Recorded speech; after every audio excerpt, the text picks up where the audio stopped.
The United Nations peacekeeping missions in different countries, including DR Congo, is set to continue after a new budget approval by the UN member nations.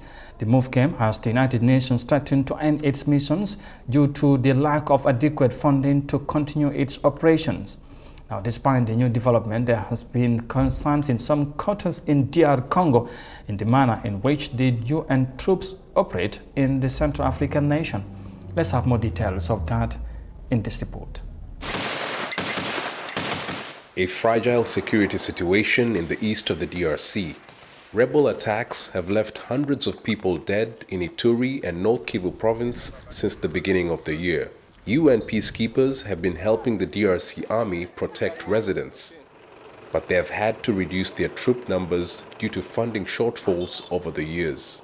We are also under pressure to reduce our budget, so we do need to prioritize the areas where we feel like we can make the most difference. That doesn't mean that the places that we leave are completely stable or are perfectly peaceful. It means that we assess that they reached a level of stability that can be handled by the Congolese authorities. The UN recently sought a new budget of $6 billion to run its peacekeeping missions worldwide from July 1st to June 30th next year. It warned of a possible shutdown of its missions if the money was not approved soon. But UN member states have passed the budget in the nick of time. That means the UN peacekeeping mission in the DRC, known as MONUSCO, one of the largest in the world, can continue to operate. But the mission recently came under sharp criticism for failing to protect civilians from rebel attacks in eastern DRC.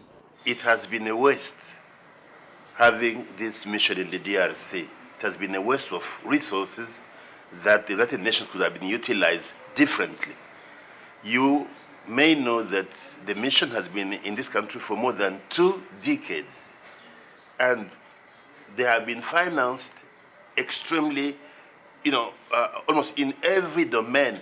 They have gotten the money to do whatever the mission was supposed to be in Congo. But unfortunately, the result has not been there. For many Congolese, the mission has overstayed its welcome. If those UN troops leave our country, I will be very happy because they have been here for a very long time, but we have not seen any change in our security situation. The UN currently operates 12 peacekeeping missions around the world. Most of them are in the Middle East and Africa. The troops have supported countries rocked by conflict like Mali and the Central African Republic. The budget of the UN peacekeeping operations is supposed to be raised from contributions by the 193 member states who make up the General Assembly, but the bulk of the contributions have traditionally been made by the US, followed by China and Japan. UN officials say the approval of the $6 billion budget has averted a looming crisis.